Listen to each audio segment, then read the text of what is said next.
These aren't just random horror stories. Every story you're about to hear is based on real incidents, from people who still can't explain what happened to them. Some of them heard things that weren't there. Some saw things that shouldn't exist. And some were not alone in places they thought were completely safe. The disturbing part? A few of these stories don't end with answers. So before we start, I want you to ask yourself one question.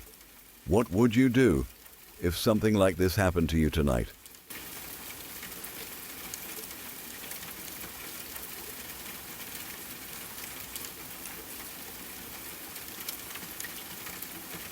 I live in a duplex with 3 other guys, Jack, Will, and Brian, and the neighborhood is a mix of college students and families. Around Christmas time, something happened that still makes my skin crawl when I think about it. It was one of those cold December evenings, and the kind of night that feels quiet in an almost unnatural way. My girlfriend and I arrived at the house around 8 o'clock. All the lights were off, which was normal, and the whole place felt still, almost too still. The second we stepped inside, the smell hit us. Freshly baked cookies, warm, sweet, chocolatey, the kind of smell that pulls at your memory and makes your stomach rumble. It was welcoming, oddly comforting, but also confusing. None of us had baked anything that day, and the house had been empty. I turned on the kitchen light, and the warmth from the oven hit me. It was as if someone had been baking recently, the kind of heat that lingers in a home. But when I looked, there were no cookies. None. There were a couple of Tupperware containers pulled out from the cabinets, like someone had been preparing to store cookies, but they were empty. Then I noticed something even stranger. In the sink sat 8 by 8 inch brownie pans, and on the counter lay a spatula covered in cookie dough, chocolate chip to be exact. I stared at it for a long moment. Who bakes cookies in square brownie pans? It didn't make sense. My mind raced trying to think of a logical explanation. Maybe one of my roommates had baked. Maybe a friend had dropped by. But the timing didn't fit. We had all been out for hours, the house completely empty. One by one, my roommates returned. Jack was the first. I immediately asked him if he had baked anything. He looked at me like I was crazy and said no. Next was Will. Same story. No cookies, no baking, nothing. That left Brian. He was known to bake all the time, so we figured he must have done it. When he walked in, we all looked at him expectantly, but he swore he hadn't touched a single cookie. We all froze for a second, exchanging confused glances. The house had been empty for roughly 4 hours, yet somehow during that window, cookies had been made. Not just made, but baked to perfection. The smell had filled the kitchen, lingering even after the oven was off. And the strangest part? Nothing else in the house was touched. Our 51-inch TV sat where it always did. Game consoles, music equipment, laptops, clothes, everything was exactly where it had been before. Nothing was missing. We searched the kitchen, hoping for a clue. The spatula was still sticky with chocolate chip dough, and the empty Tupperware containers had residue inside, like someone had transferred cookies into them before leaving. Or maybe they hadn't even gotten that far. The trash cans, both inside and outside the house, were completely clean. No crumbs, no wrappers, nothing. Whoever or whatever had done this had been meticulous. We tried to make sense of it.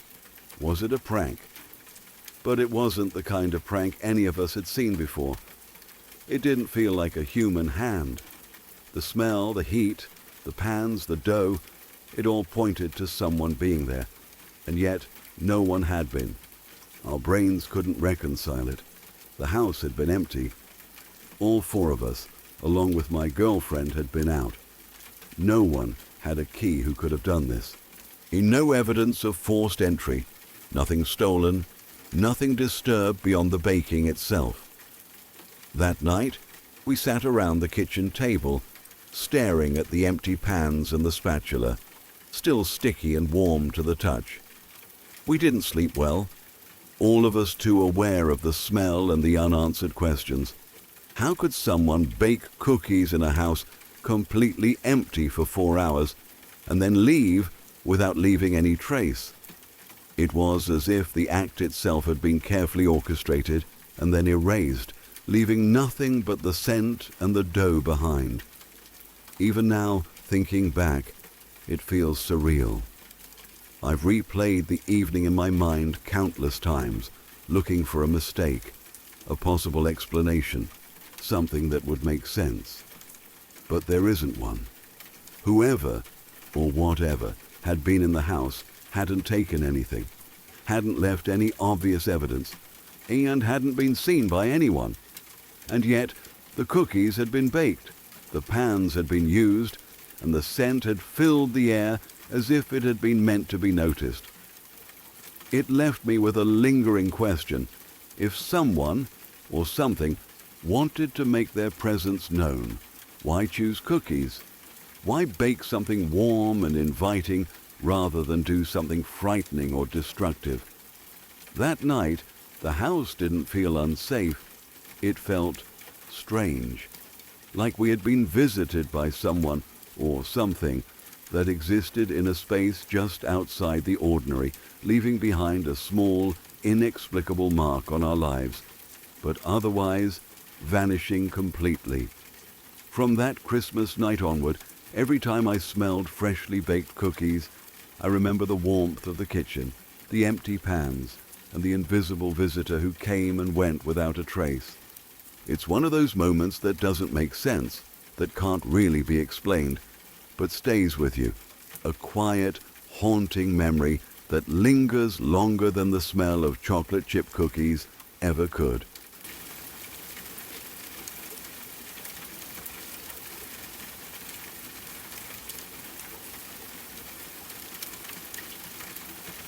I never believed in ghosts or the paranormal. All my life, I had dismissed the idea as silly, the kind of thing people tell stories about to scare each other or explain something they couldn't understand. I had a logical answer for everything until I moved into a house that completely changed my perspective. I only lived there for about a year, maybe a little over a year, but during that time, things happened that I cannot explain, no matter how hard I try. From the moment I moved in, the house had a strange energy.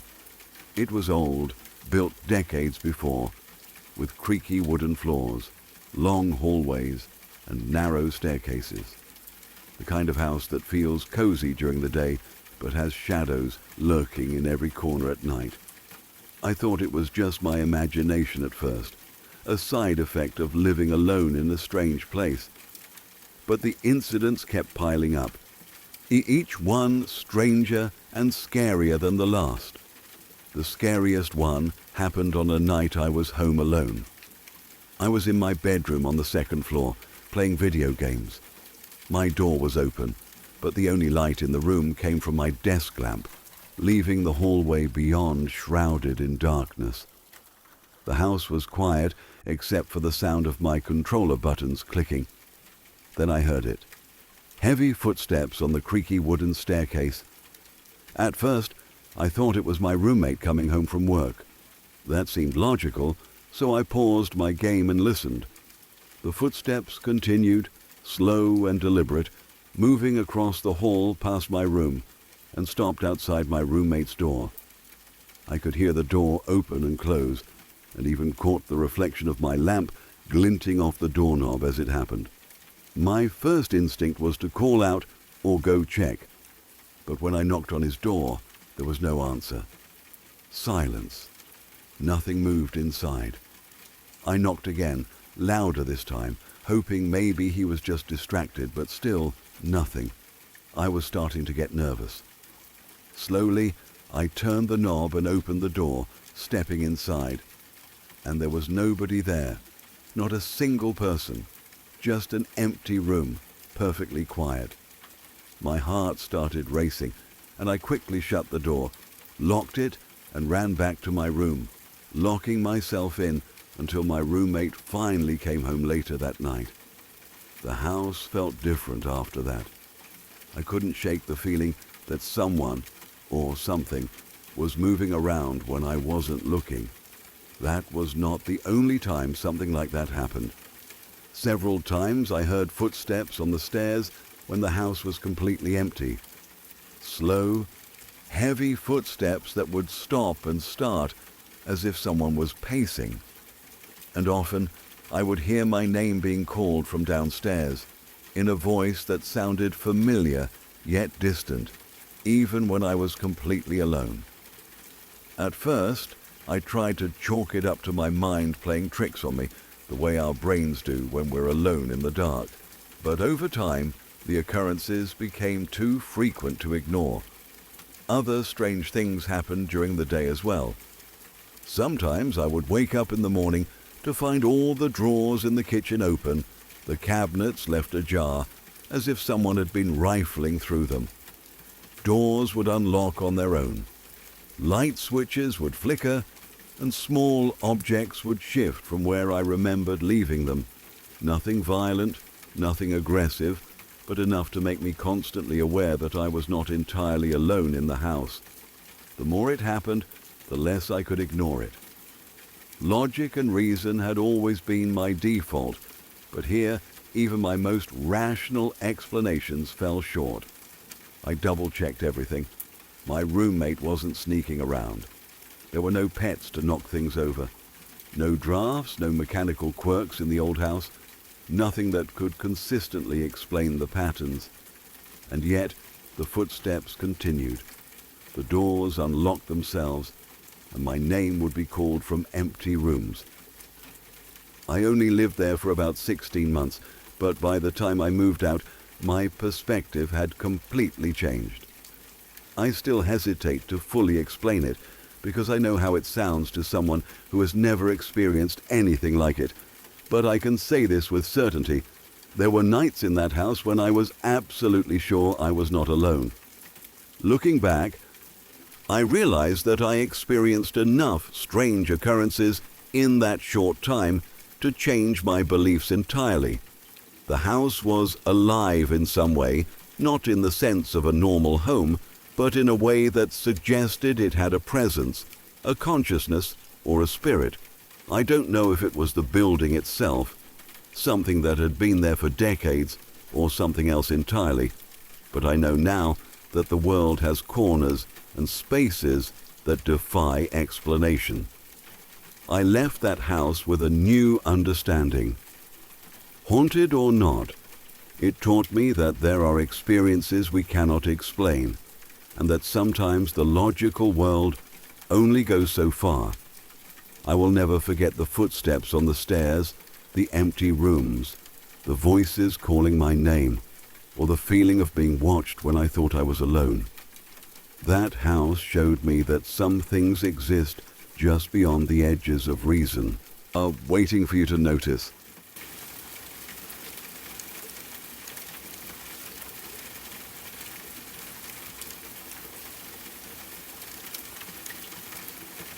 When I was little, I used to spend a lot of time at my stepsister's house. She was the same age as me, which made it easy to become friends and play together. Her house was on a farm, completely isolated in the middle of nowhere. There were no neighbors for miles, and the only sounds were the wind in the trees, the distant calls of birds, or the occasional lowing of cows. I loved it there. Coming from the city, where life was always busy and noisy, the quiet of the farm felt like stepping into another world. It was a place where we could be free, away from the constant hum of cars, people, and city life. One afternoon, we were sitting on her bed, folding laundry, just chatting about nothing in particular. We'd been laughing and teasing each other, putting socks together and straightening out shirts, and when she suddenly leaned in close and whispered something to me. Her eyes were serious, wide and focused, and she said, "My stuffed animals, they're alive." I laughed immediately, assuming she was joking. "No way," I said, rolling my eyes. "Prove it." She didn't laugh or smile like she was playing. She just nodded and told me to follow her to her bedroom. I remember thinking how unusual it was that she was so serious. She didn't do silly pranks. She wasn't the type to make up stories for fun. Something in her voice made me pause, like she truly believed what she was saying. In her room, she began to arrange all her stuffed animals on the bed and on the floor in random spots. Each toy had its own space, carefully placed so that it would be easy to notice if anything moved. There were dozens of them: teddy bears, rabbits, small plush dogs, and cats. Some were large, some small, but each had been positioned deliberately. After arranging them, she knelt in front of the group and spoke softly, almost like giving them permission. She told them they were free to walk around the room while we left. I was skeptical, but curious. We left the room together and stood in the hallway, counting quietly for a few minutes. I tried to focus on logic. Maybe the toys fell over on their own. Maybe a draft from the window or the air from the fan moved them. But nothing seemed quite right. When we walked back into her room after just 2 minutes, most of the toys were still in roughly the same positions.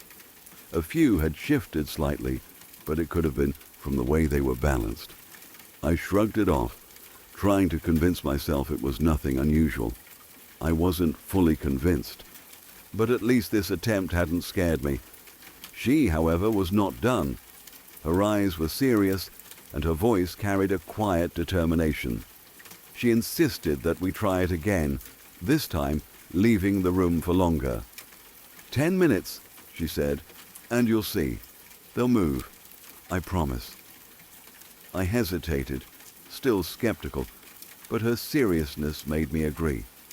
It wasn't a dare anymore.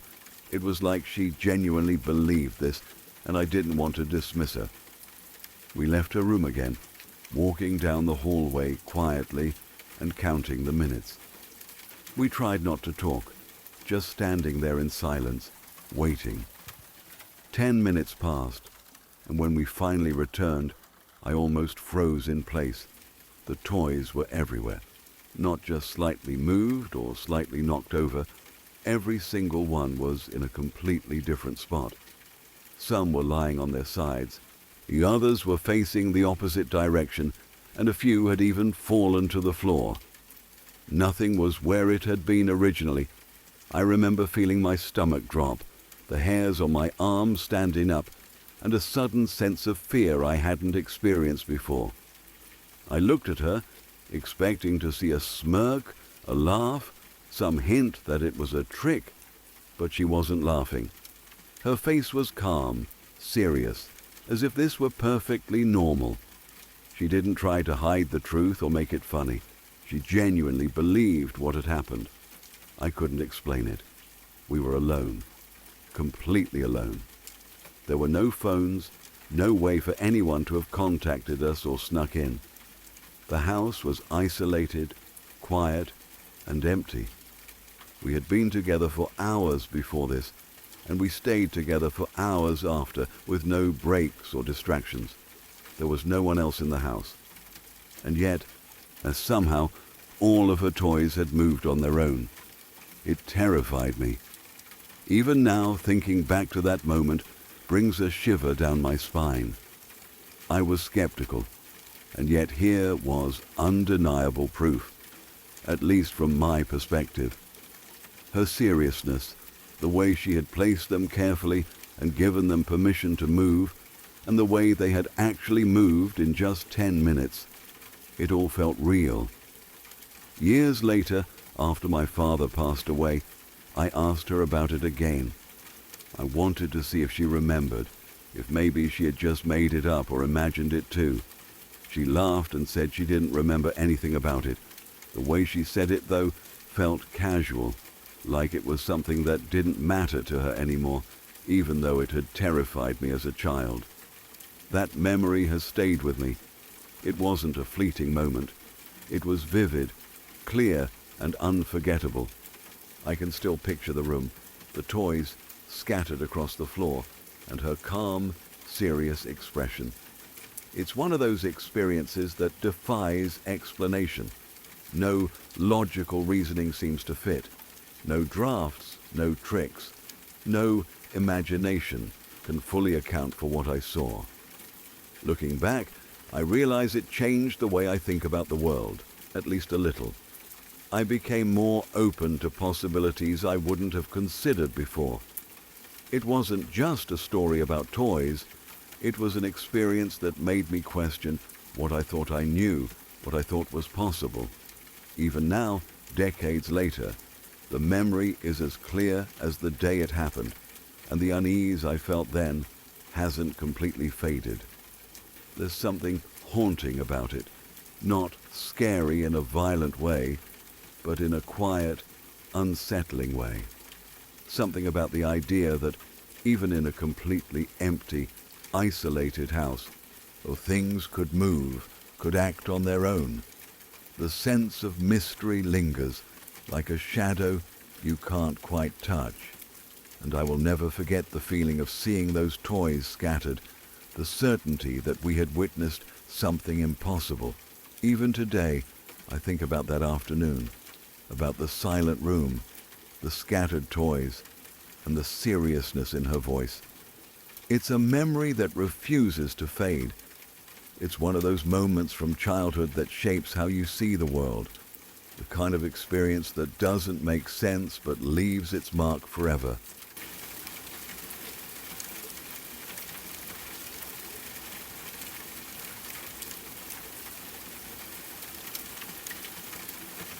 I used to house sit for a family friend whenever she went out of town. It was a job I liked mostly because her house was nicer than mine, closer to work, and quiet, which made it easy to focus on life without distractions. The only responsibilities were her 2 cats, who stayed upstairs. I had to check on them once a day, make sure they had food and water, and clean their litter box, but that was about it. The rest of the house was mine for the time I stayed there, and I enjoyed the peace it offered, at least at first. The owner of the house had always insisted that it was haunted. She told stories about strange noises, things moving on their own, and a feeling of being watched when no one was around. At first, I laughed it off. Ghosts weren't real, I thought. She probably just liked telling scary stories to spook visitors. That's all it could be, right? Despite my skepticism, I had grown up in a neighborhood where you learned to be careful. Every night, I would set the alarm and lock myself in the master suite. Not because I felt the house was unsafe, by all accounts it wasn't, but because it had become habit. I double-checked the locks, made sure the windows were secured, and set the alarm. My brain liked routines, and this one gave me a sense of control, a buffer between me and the outside world. The first strange event happened around 3 a.m. I was asleep when I woke up to the shrill, sudden sound of the alarm going off. My heart jumped. The red light on the keypad flashed, "Trouble, Zone 1, front door." I froze for a moment, then swung my legs off the bed and walked carefully to the panel, expecting to see some mechanical explanation. My fingers hovered over the keypad as I peeked out the bedroom door, half expecting to see a neighbor, a delivery, or some other logical reason. But the front door was locked, bolted, and completely still. Shaken, I eventually brushed it off. Maybe it had been a false alarm. The next morning, I called ADT to have a technician come out and check the system. They reassured me that everything was working perfectly. They even checked the alarm logs and said there was no record of the alarm ever going off that night. Oddly, I hadn't received the usual phone alert either. It was strange, yes, but nothing I couldn't dismiss with a logical explanation. A glitch in the system. The very next night, it happened again. Around the same hour, the alarm went off. This time, or the panel read Trouble, Zone 14 Fire, pointing to the hallway smoke detector. I opened the bedroom door, expecting a smoke-filled hallway, or maybe a low battery warning, but there was nothing. The hallway was completely empty, quiet, and normal. I replaced the backup battery in the detector and went back to bed, telling myself that perhaps the detector was overly sensitive, or that a random electrical fluctuation had caused it. Night 3 was quiet, thankfully. I went to sleep without incident, though I couldn't quite shake the unease from the previous nights.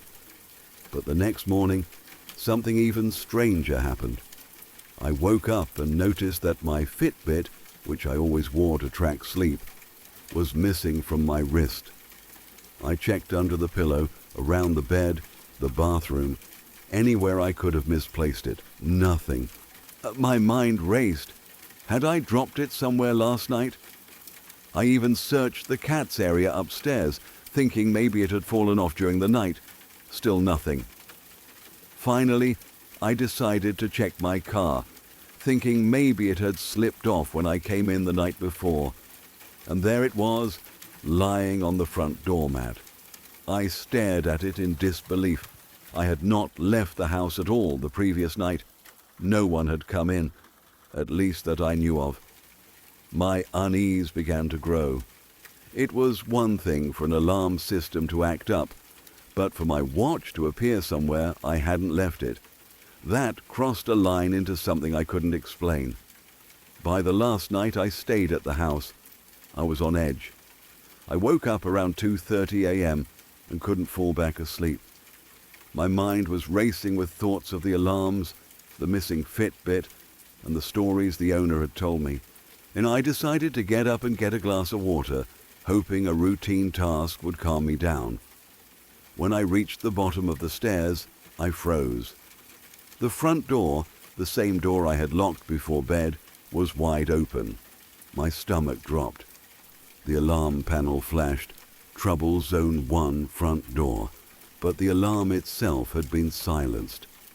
My first instinct was to call the police.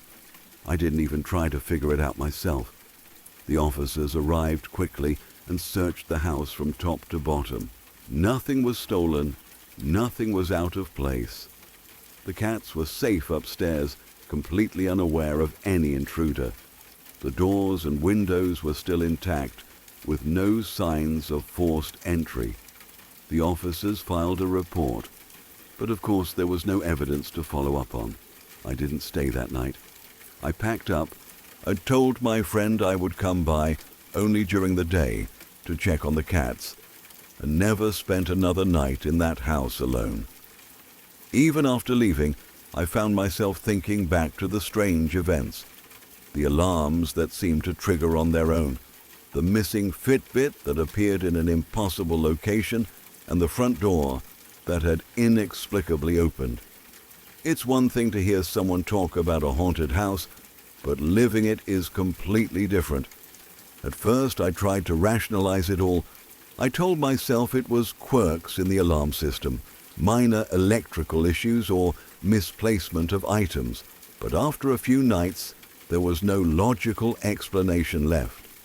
Something about that house felt alive. Not alive like a person, but alive in a way that suggested awareness or a presence I could not see. Even years later, thinking about that house makes the hair on my neck stand up. It taught me that some things simply cannot be explained, and that sometimes logic only goes so far. I went in as a skeptic, confident in rational explanations, but I left realizing that the world is larger, stranger, and far more mysterious than I had ever imagined. The house was quiet, ordinary, and yet it had its own will, and I never wanted to test it again.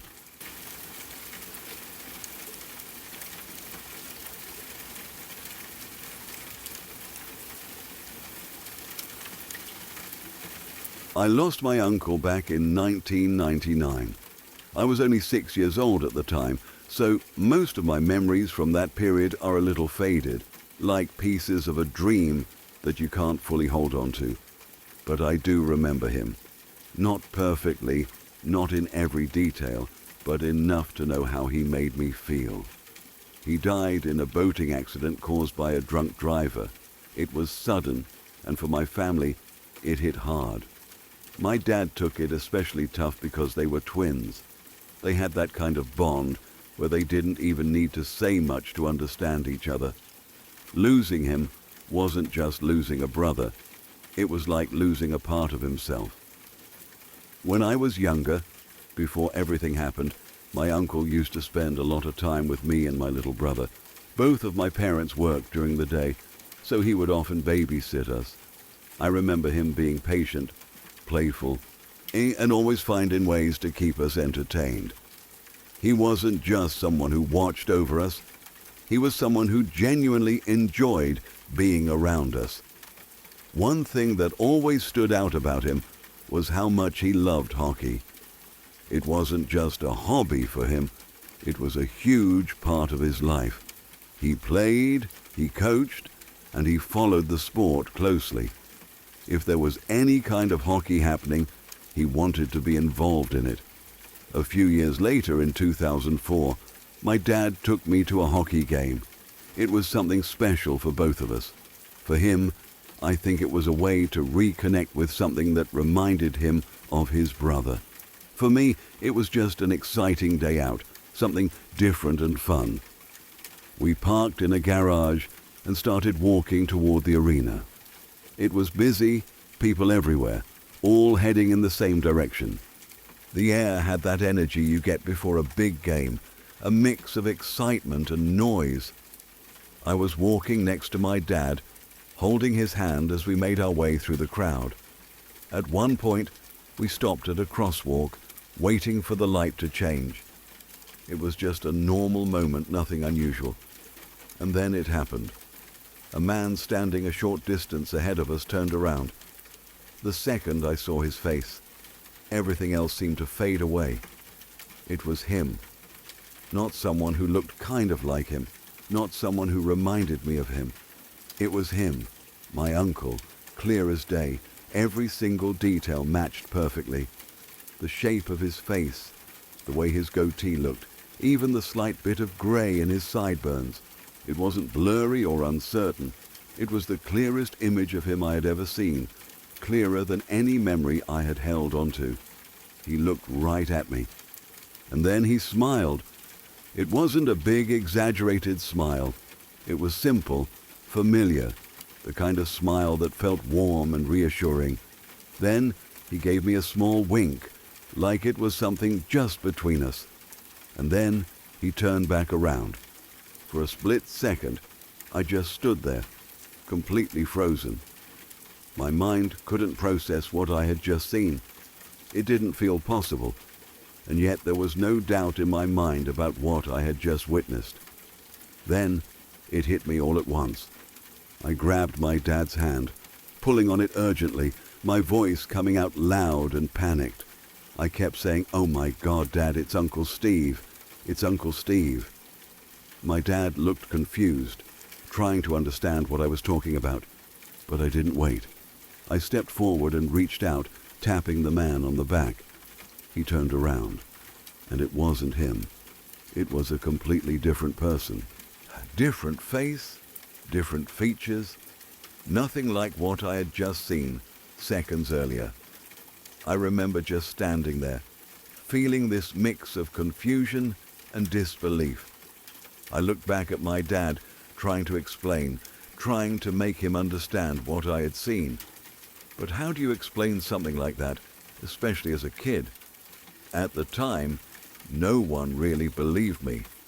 They thought maybe I had imagined it, that I saw someone who looked similar and my mind filled in the rest, that it was just a child's way of coping with loss, holding on to someone who was gone. But the thing is, it never felt like imagination. Even now, all these years later, it remains the clearest memory I have of my uncle's face. Not from old photos, not from trying to remember, but from that exact moment. I've gone back and looked at every picture of him I could find over the years, every single one, and each time it only reinforces what I felt that day. The face I saw in that moment matches him more clearly than any photograph ever has in my memory. It's strange because most childhood memories fade or become less certain over time. Details blur, emotions soften, and things don't feel as vivid as they once did. But that moment never faded. If anything, it became sharper. For a long time, my family didn't take it seriously. It was just one of those stories they thought I would eventually grow out of or forget. But I didn't. I held on to it, and I never changed what I said happened. After years of me telling the same story, the same way, without hesitation or doubt, they started to look at it differently. Not necessarily fully believing it, but at least acknowledging that whatever I experienced felt very real to me. I still don't have an explanation. Maybe it was my mind trying to hold on to someone I missed. Maybe it was a coincidence that lined up in a way that felt too perfect. Or maybe it was something else entirely. All I know is that for a brief moment, in the middle of a crowded street, I saw my uncle again. He smiled at me, and then he was gone.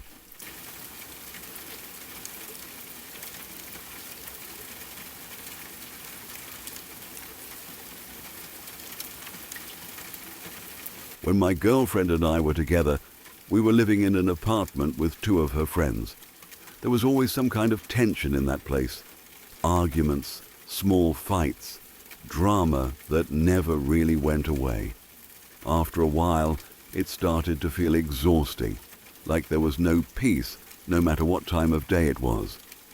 So we had already begun talking about finding a new place, somewhere quieter, where it could just be the two of us. Around that time, her grandfather passed away. It was from natural causes, just old age, nothing sudden or tragic. He had lived a long life, and his house was left to her parents. They were planning to sell it, but since we were looking for somewhere else anyway, they suggested we stay there for a while, just temporarily, until we figured out our next move. It seemed like a good idea. The house was empty, quiet, and a lot bigger than the apartment we had been living in. It felt like a fresh start.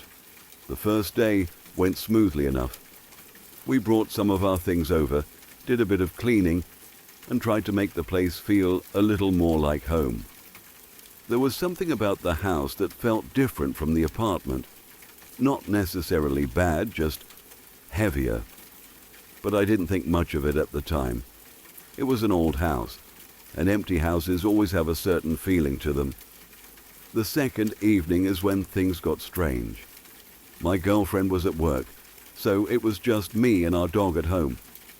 I was in the dining room unpacking boxes, mostly kitchen stuff, plates, utensils, small appliances, just normal, boring tasks.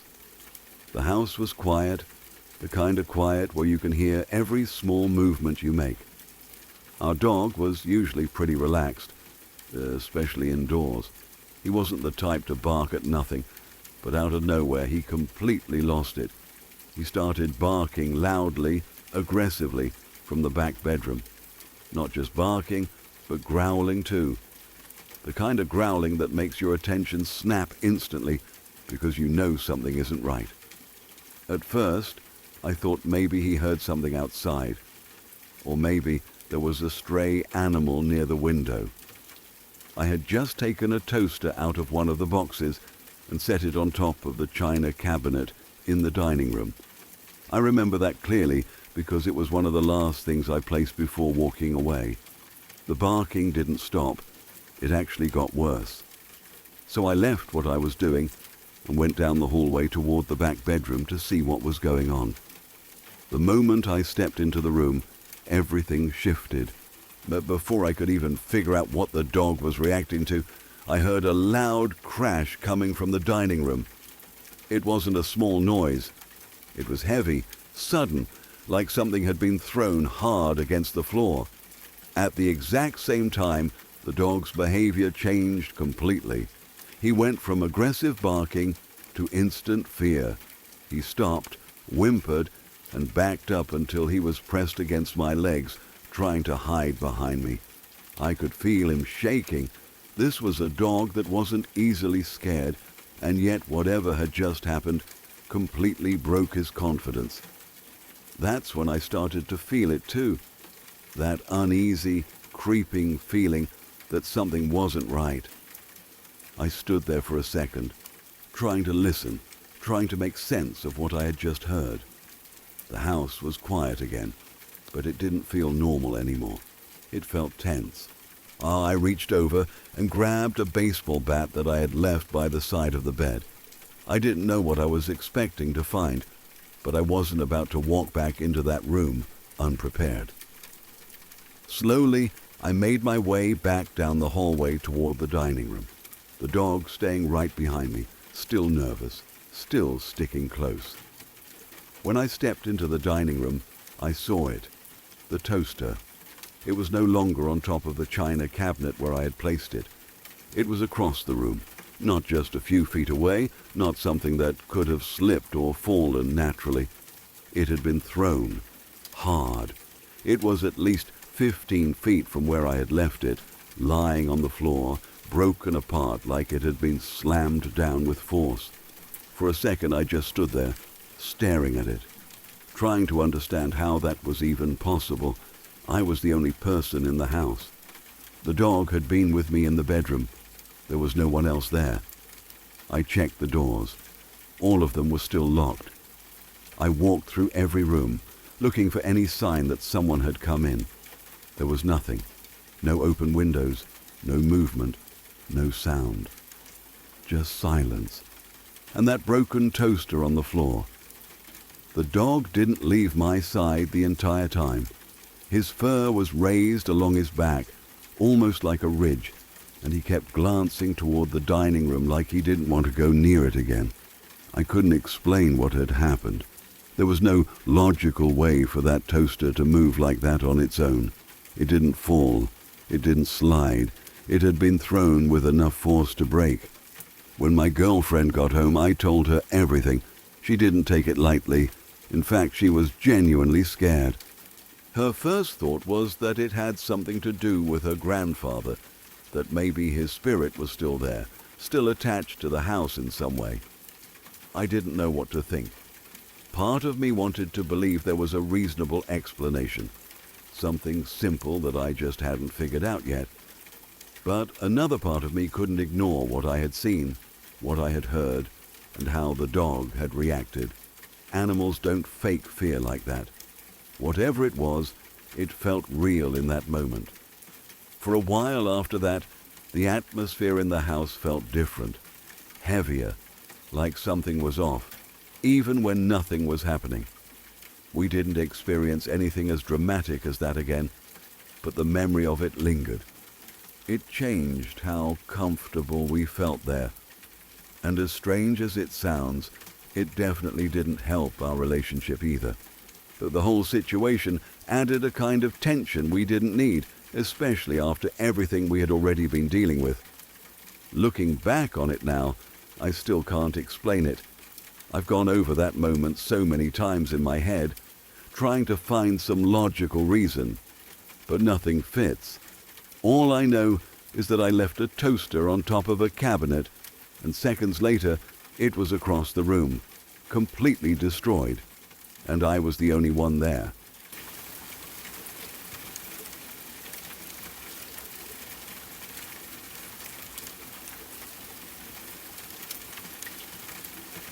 I was visiting my grandparents' house in a small town in Arkansas, the kind of quiet place where everyone knows each other and the nights are dark and still, except for the occasional creak of an old porch or the distant bark of a dog. I had 2 brothers and 5 male cousins, and whenever we went there, we would inevitably get into some sort of mischief. It didn't matter if it was the middle of summer or the heart of fall. We always found something to do.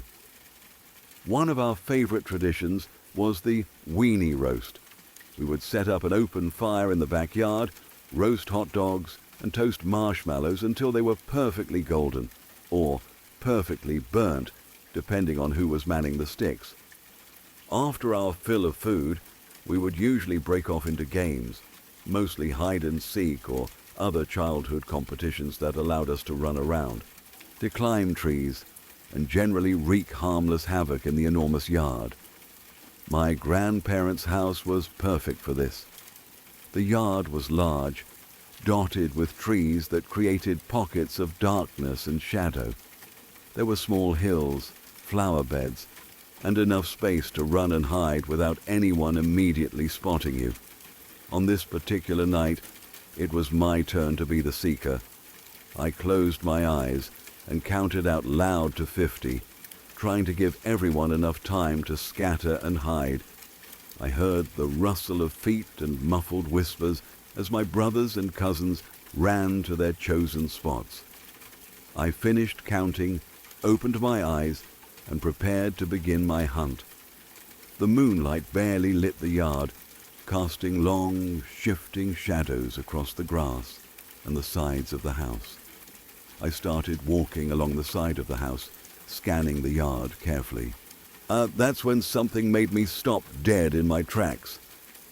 About 50 feet in front of me, near the side of the house, I saw what I can only describe as a large pumpkin, or at least something that looked like a pumpkin at first glance. But this wasn't just any pumpkin. It had thick, twisted vines crawling across the ground, and carved into it, or maybe growing from it, was a face that seemed to be staring directly at me. Its eyes were dark and hollow, yet somehow full of awareness, and the jagged mouth seemed to twist into a grin that was far too lifelike to belong to a simple pumpkin. I rubbed my eyes, thinking the combination of night, shadows, and excitement had tricked me. I stared again, expecting the sight to disappear, or for me to realize it was just a trick of the light. But when I opened my eyes, it was gone. There was nothing there now, just the soft outline of the vines and the faint glow of moonlight on the grass. My heart started to race. My first instinct was to tell myself that I had imagined it, that my 11-year-old brain had just overreacted to the darkness. After all, I was playing hide and seek in a yard full of shadows, and my mind could easily have filled in shapes and faces where there were none.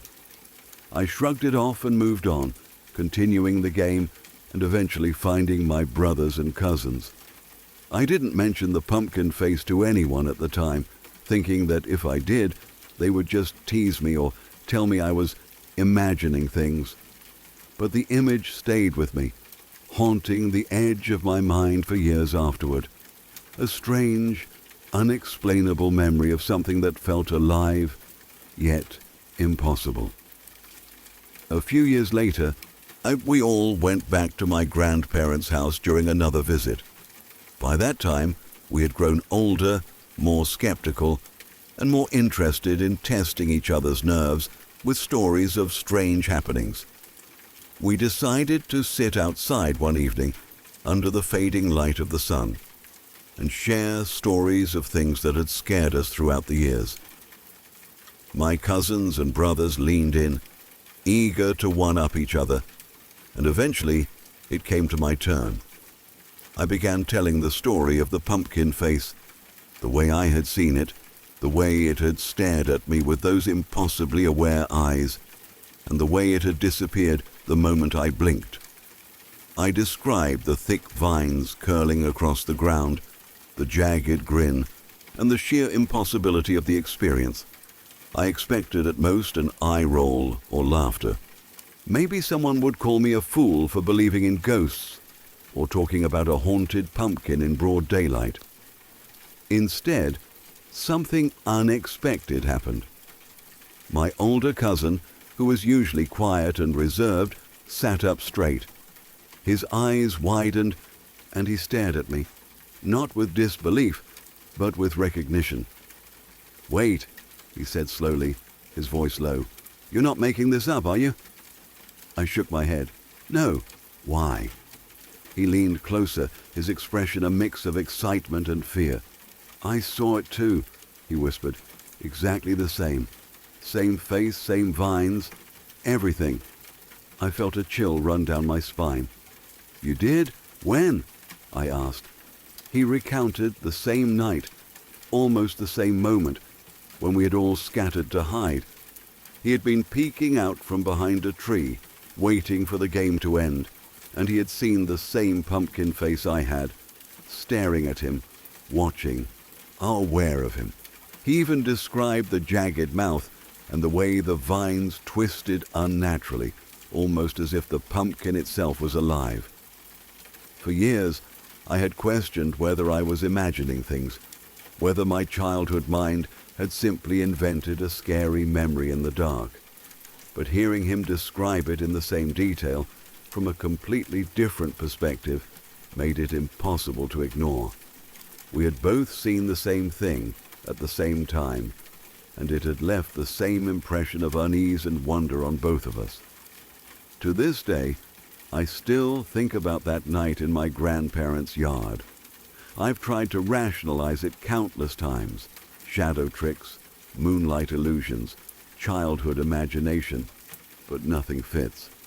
The memory is too clear, the details too specific, and the fact that someone else saw it exactly as I did rules out mere imagination. I don't know if it was a ghost, a spirit, or something else entirely, but the pumpkin face became one of those unexplainable events that changed the way I saw the world.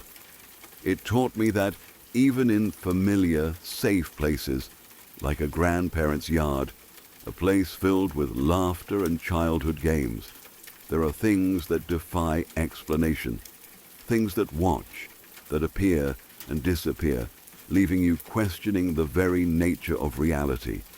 Even now, whenever I walk past a pumpkin in October or see the twisted tendrils of vines in a garden, I can't help but remember that night. I remember how it felt to stare into eyes that weren't human, yet were aware, intelligent, and uncomfortably alive. And I know, without a shadow of a doubt, that I did not imagine it.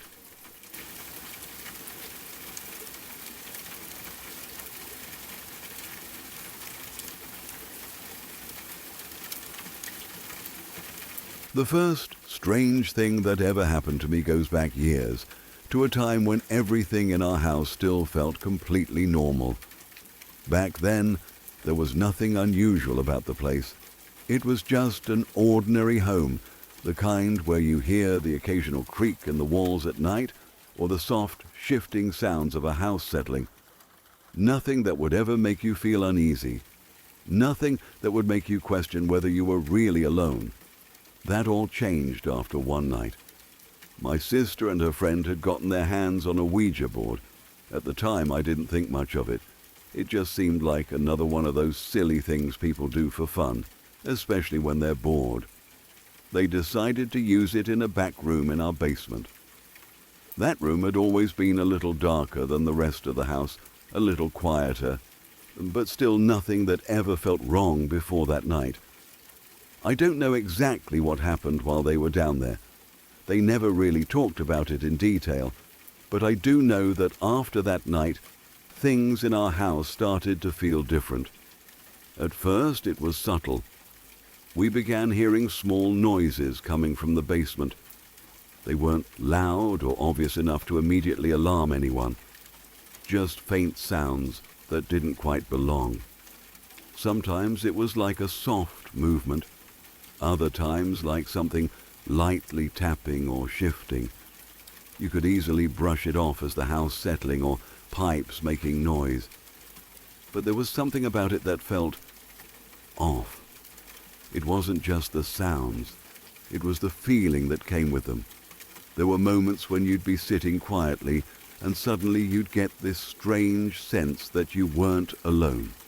Like something was there, just out of sight, watching, waiting. But every time you tried to focus on it, there was nothing to see.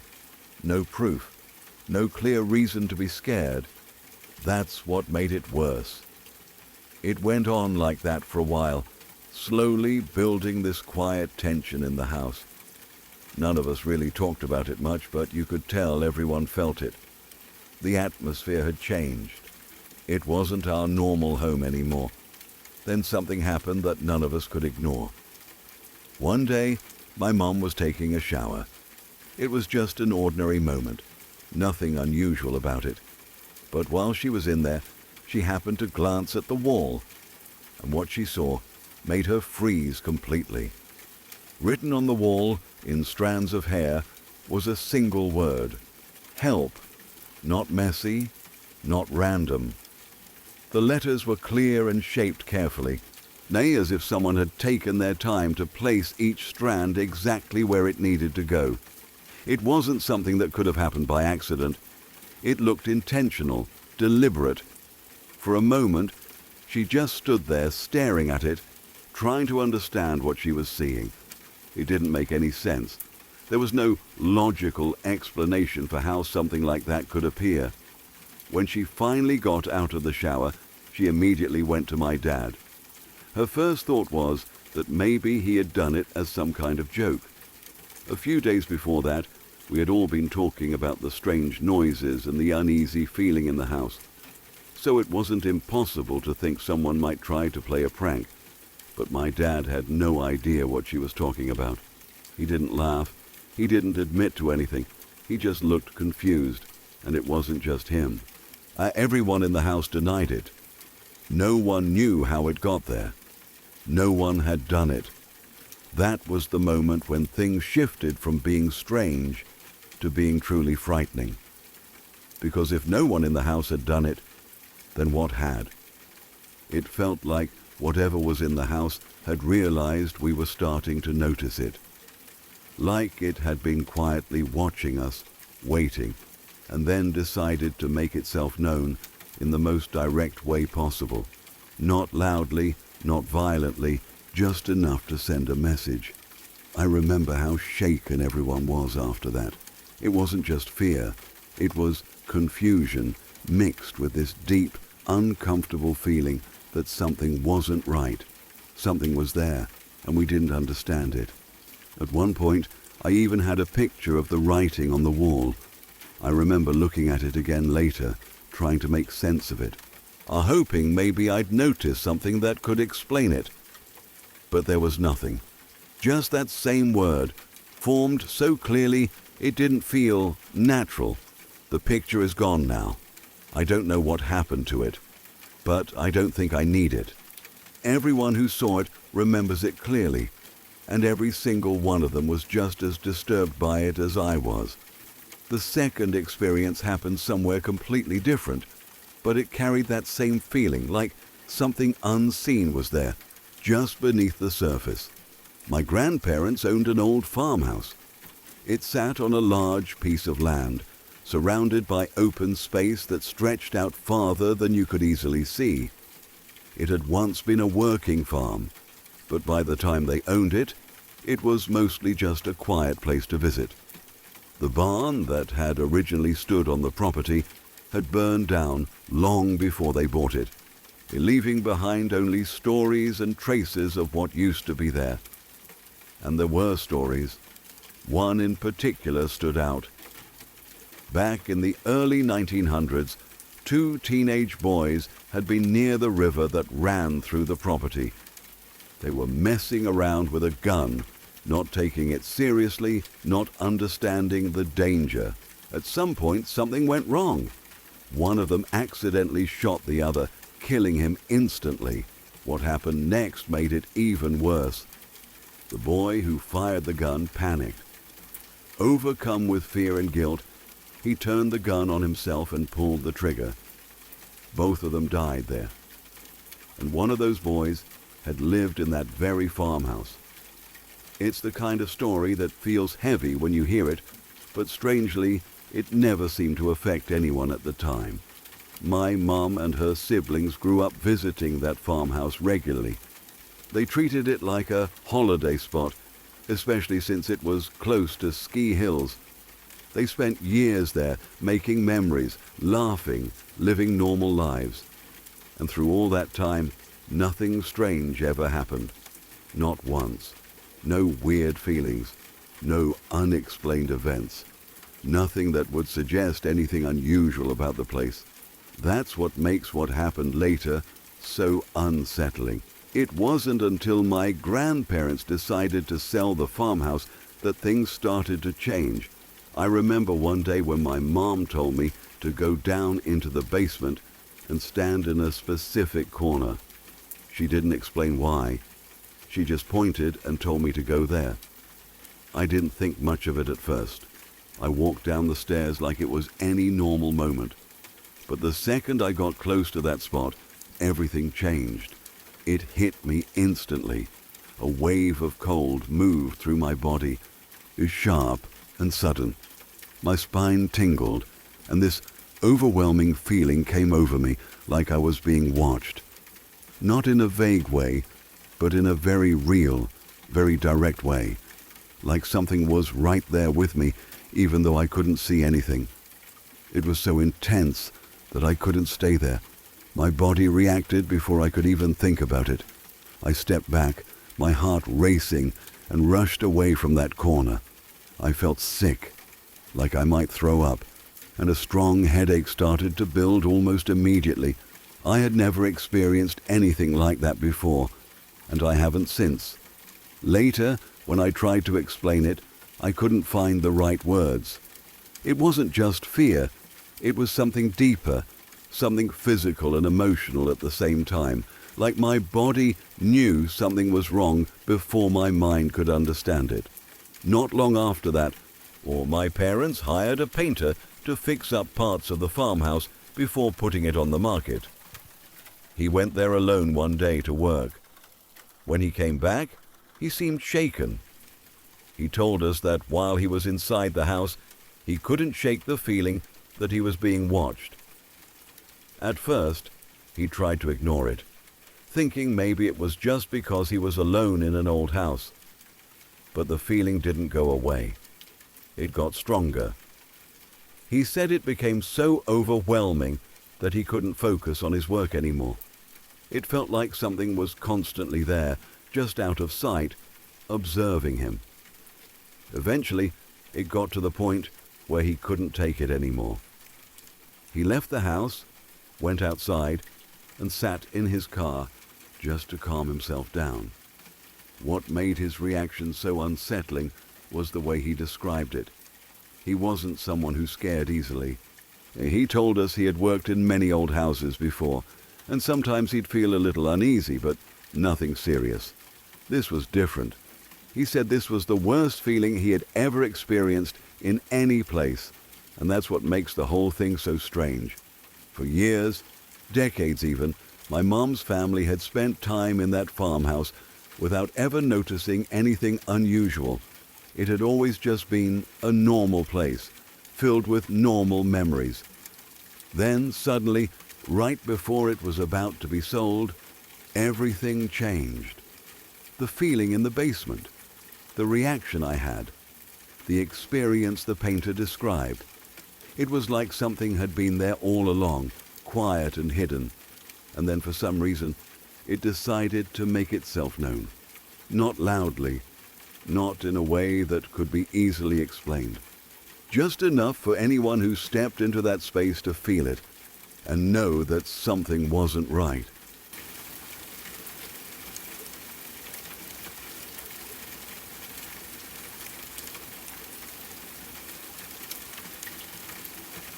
I used to house sit for a family friend whenever she went out of town. She had a large, older home that had character in every corner, with high ceilings, wooden floors, and creaky stairs that made every small noise sound bigger than it really was. Her place was much nicer than my parents' house, and it was closer to work, so it was an easy arrangement for me. She had 2 cats that stayed mostly upstairs, and they only needed daily check-ins for food, water, and a quick litter box cleaning. The owner had always told me the house was haunted. She loved to bring it up with a laugh, like it was a charming feature, but I never believed her. I thought it was just one of those things people say to make their home seem more mysterious or interesting. Even so, I developed habits in the house that I hadn't at my own place. Every night, I would lock myself in the master suite and set the alarm, not because I thought the house was unsafe, far from it, but because it had become a routine from growing up in a neighborhood where locking doors and double-checking alarms was second nature. The master suite was comfortable, and I felt secure there. It became my little sanctuary. Then, one night around 3 a.m, I woke up to the sound of the alarm blaring. My eyes snapped open, heart hammering in my chest. Groggy and still half asleep, I stumbled out of bed to check the keypad. The screen read, "Trouble, Zone 1, front door." My stomach dropped. I opened the bedroom door and rushed to the front entrance, expecting maybe the wind had triggered something or that the system had a glitch. The door was closed and locked, exactly as I had left it. Confused, I shut it, thinking it must be a false alarm.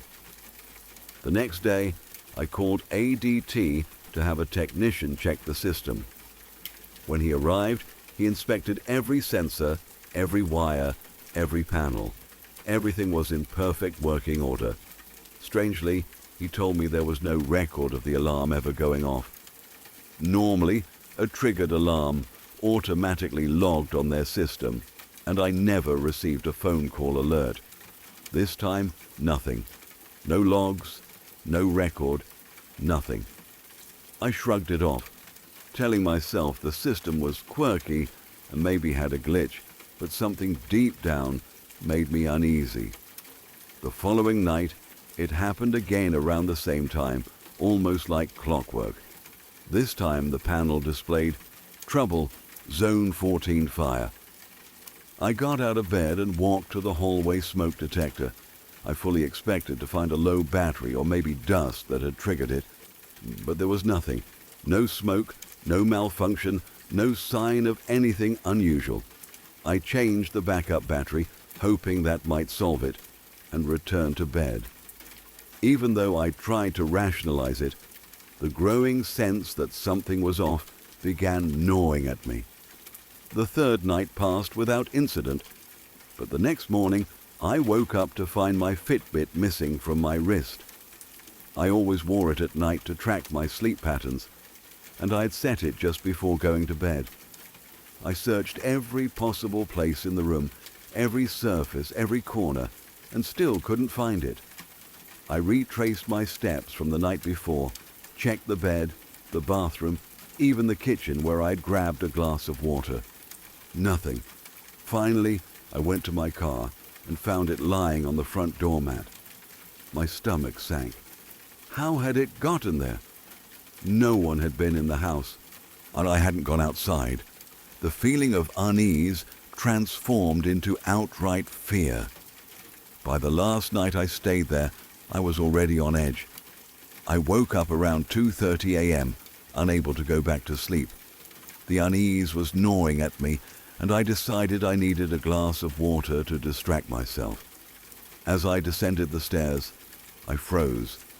The front door, which I had locked and double-checked before going to bed, was wide open. The alarm panel flashed, "Trouble, Zone 1 front door." Yet the alarm itself had been silenced. My heart was pounding so hard I thought it might burst out of my chest. My first instinct was disbelief. Someone had to have come in, but the house had been locked and there was no evidence of forced entry. I immediately called the police, reporting a break-in. When they arrived, they carefully searched every room, every window, every corner. Nothing had been touched, moved, or stolen. There were no footprints in the dust on the wooden floors, no signs of forced entry, no evidence of anyone having been there. The police took a report and left, giving no real explanation. They suggested maybe it was a false alarm or some sort of glitch, but I knew what I had seen, or what I hadn't seen. Something had entered the house, or at least moved through it without leaving a trace. I didn't stay another night. The next day, I only went briefly to check on the cats and gather my things.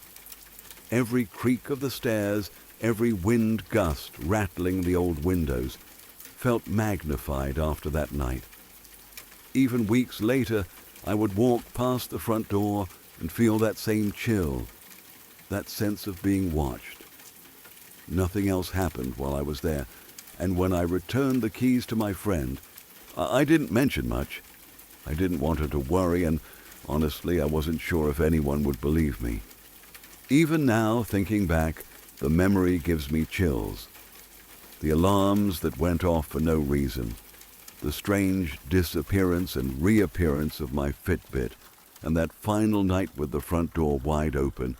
It's as if the house itself was aware of my presence.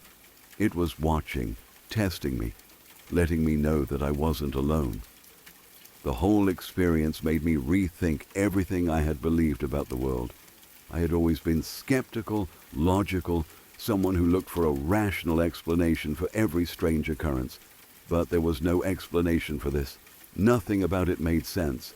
The house had a presence, a consciousness, and it wasn't kind, it was curious, playful in a frightening way, and completely invisible. For weeks afterward, I couldn't sleep properly anywhere. I would see shadows out of the corner of my eye, and every creak or groan of a floorboard sent my mind racing. I started noticing small things at home that I never had before. Doors slightly ajar, misplaced objects, and a persistent feeling of being watched. Even when I told myself it was my imagination, the memory of that house and the front door wide open stayed with me.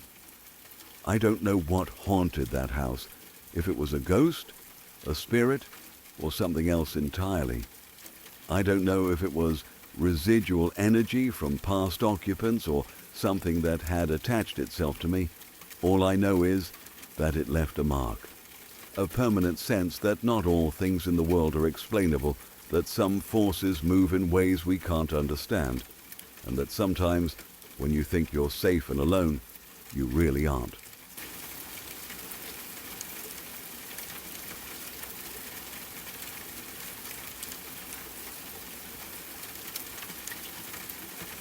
When I was about 6 years old, my family lived in an old 2-story house that always felt a little off.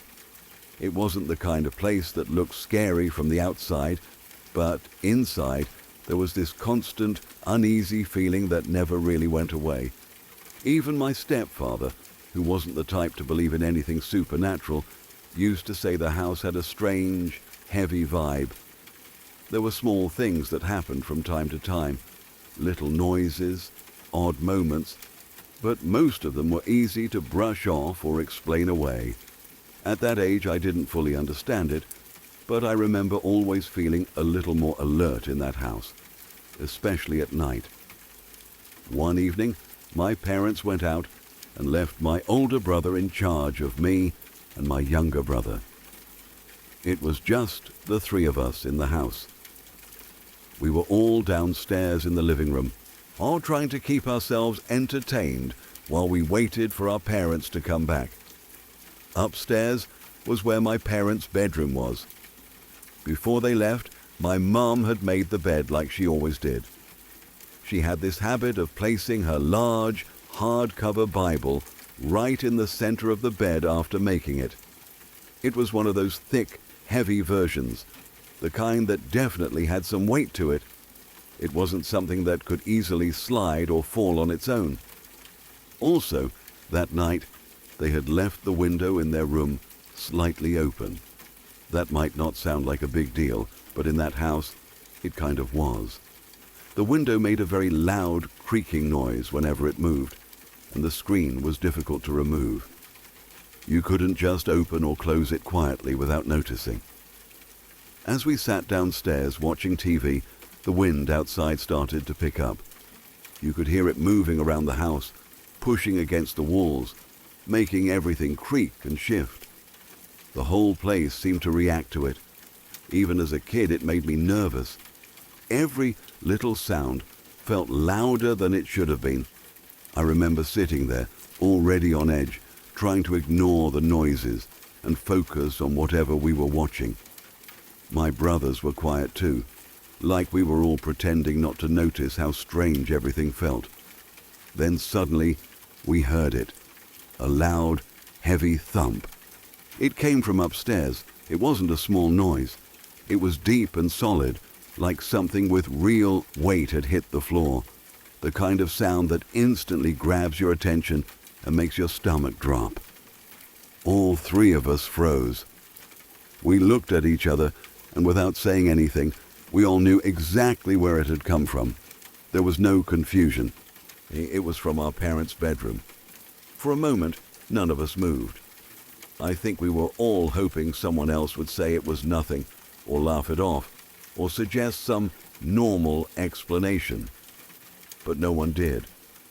Finally, my older brother got up, and the rest of us followed him.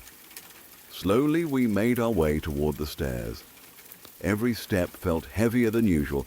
The house seemed quieter now, like it was waiting. We walked up the stairs together, staying close. I remember trying to listen for any other sound, footsteps, movement, anything, but there was nothing. When we reached the top, the hallway was still and empty. My brother went first into the bedroom, and we followed right behind him. The moment we stepped inside, we saw it. My mum's Bible was on the floor. It was lying there beside the bed, like it had been dropped or pushed off with force. Not gently slid off, not half hanging, fully on the ground. We just stood there staring at it. The bed itself looked completely normal. The blankets were still smooth, just like they had been when my mom made it. There were no wrinkles, no signs that anything had been dragged across it or disturbed in any way. And that was the part that didn't make sense. That Bible had been placed right in the center of the bed. It was heavy. For it to end up on the floor like that, something would have had to move it. Not just a little nudge, something strong enough to push it all the way off. But there was nothing else out of place. We checked the room. There was no one there. No closet doors open, no hiding spots disturbed. It didn't feel like anyone had just left either. Or there hadn't been enough time for someone to make that noise and then escape without us hearing anything. My brother checked the window. It was still cracked open the same way it had been earlier. If someone had tried to come in or out, we would have heard the loud creaking or struggled with the screen. But everything looked untouched. Nothing was missing. Nothing else had moved. Just the Bible. We didn't touch it. None of us wanted to. There was something about the whole situation that made us hesitate, like we didn't want to disturb it any further. So we left it exactly where it was and went back downstairs, trying to act normal, but all clearly shaken. When our parents got home later that night, my mum immediately noticed something was off. We told her what happened, and she didn't take it lightly. She asked us over and over if we had gone into the room, if we had touched anything, if we were playing some kind of joke. We kept telling her the same thing. We hadn't. My stepfather went upstairs to check everything himself. He inspected the window, both from the inside and outside, looking for any sign that someone might have come in. But there was nothing. No damage, no marks, no evidence at all. He even tried to see if the Bible could have somehow slipped off the bed on its own, but it didn't make sense. It was too heavy, and the blankets were too smooth. There was no way it could have just fallen like that without disturbing anything. In the end, there was no explanation. It wasn't like the stories you hear where everything goes wild and chaotic. It was just one moment, one sound. One object moved in a way that shouldn't have been possible, but the fact that all three of us heard it, went upstairs together, and saw the exact same thing, that's what made it stick. Even now, thinking back on it, that heavy thump and the sight of that book on the floor still feels just as strange as it did that night.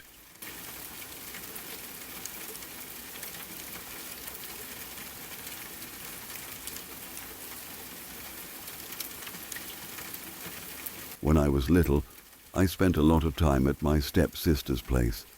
She was my age, and I loved going there because she lived on a farm in the middle of nowhere. It was the kind of place where the nearest neighbors were miles away, and the only sounds were the wind in the trees or the occasional farm animal. I loved it because it felt completely different from my life with my mom in the city, where it was always crowded, loud, and full of people.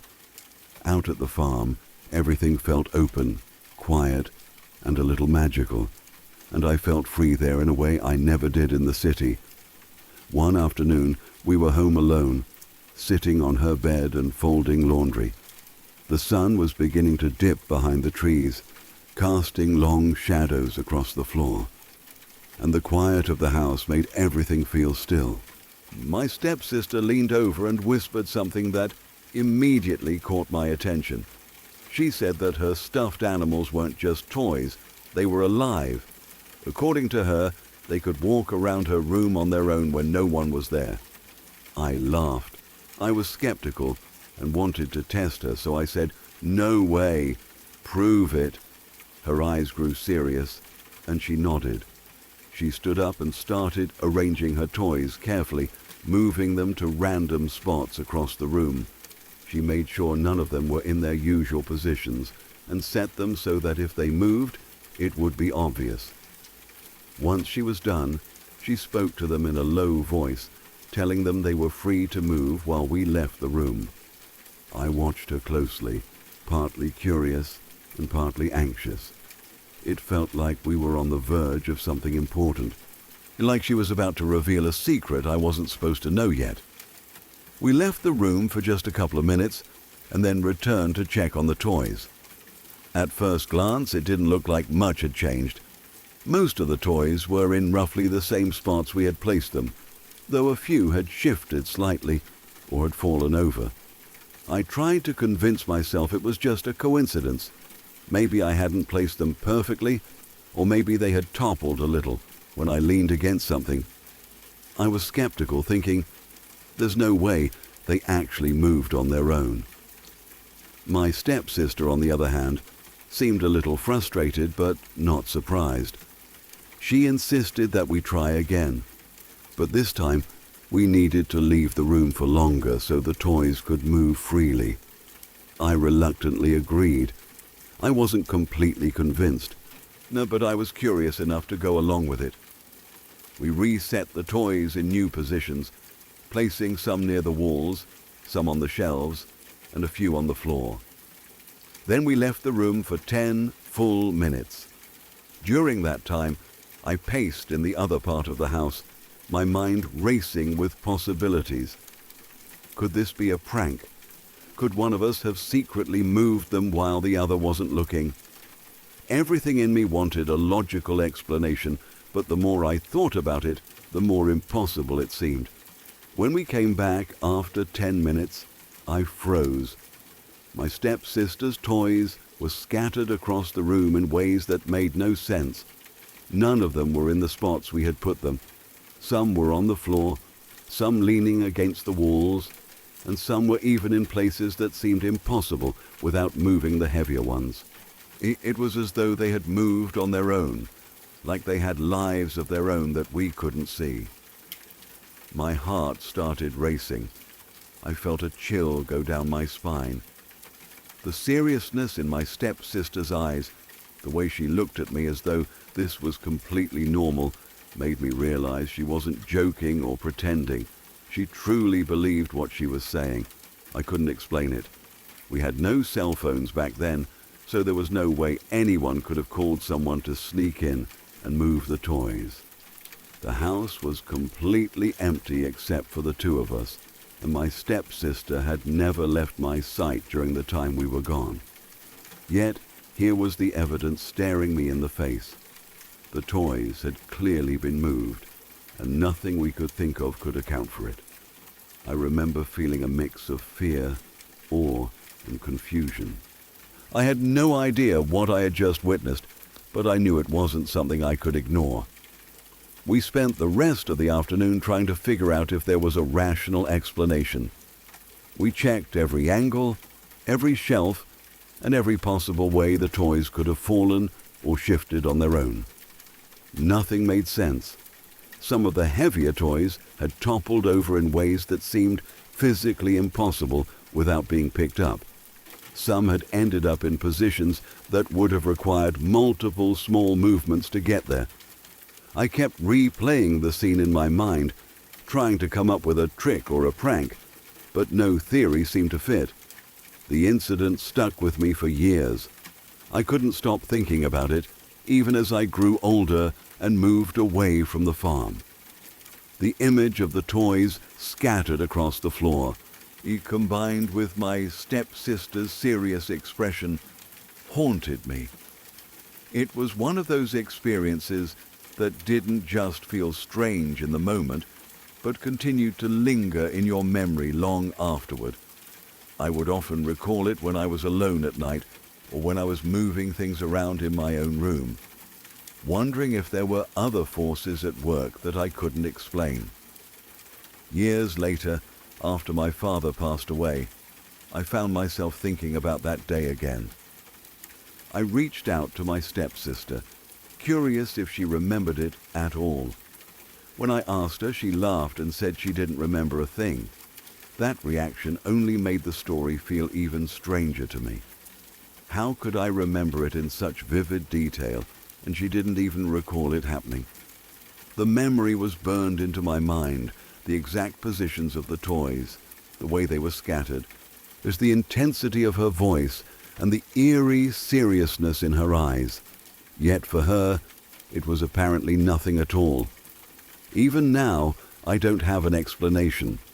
I've considered sleepwalking, unseen movements, drafts, or even the possibility that I had imagined some of it, but the more I think about it, the less any explanation makes sense. Everything points to something completely unexplainable happening that day, and it has stuck with me as one of the most mysterious experiences of my childhood. That 10 minutes, the scattered toys, and my stepsister's serious insistence are memories that I can't shake. I've tried to rationalize it, but the story just doesn't fit any normal explanation, and the sense of awe and fear I felt that day is something I will never forget. Even as an adult, thinking back to that moment makes my skin tingle. I remember pacing around her room, staring at the toys, and feeling a strange energy in the air, like the room had shifted somehow while we weren't looking. I don't think I was ever meant to understand what happened that day. Maybe it was coincidence, maybe it was something else entirely. All I know is that I saw something I can't explain, and it has stayed with me my entire life. It's a story that I think about often, one of those strange childhood events that never fully fades. I tell it to friends sometimes, and their reactions are usually disbelief or laughter, but it doesn't matter. I know what I saw. I know what happened. And no matter how much time passes, that memory of a quiet farmhouse, 2 kids, and toys that seem to move on their own will always be one of the strangest, most unexplainable experiences I've ever had.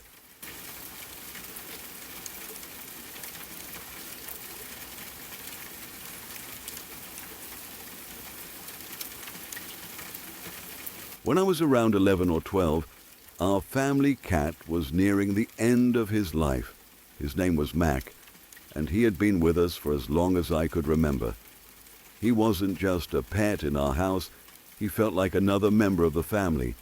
He had this calm, watchful personality, like he was always quietly looking out for us. My dad especially was very close to him. Mac would sleep with him almost every night, curled up like he belonged there. I grew up hearing stories about how, when I was a baby, Mac would sit outside my room while I napped and wouldn't let anyone come in.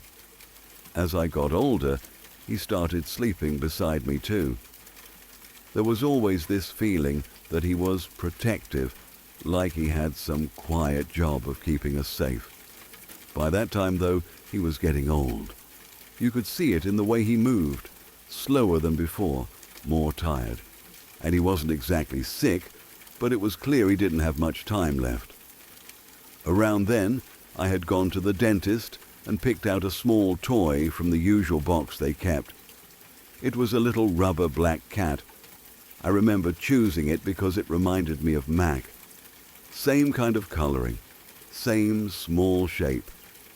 At the time, it just felt like a simple, almost silly thing, but it meant something to me because of him. One night, I had a birthday sleepover to go to. It was at a hotel, and all my friends were going. Even though Mac wasn't doing well, I didn't want to miss it.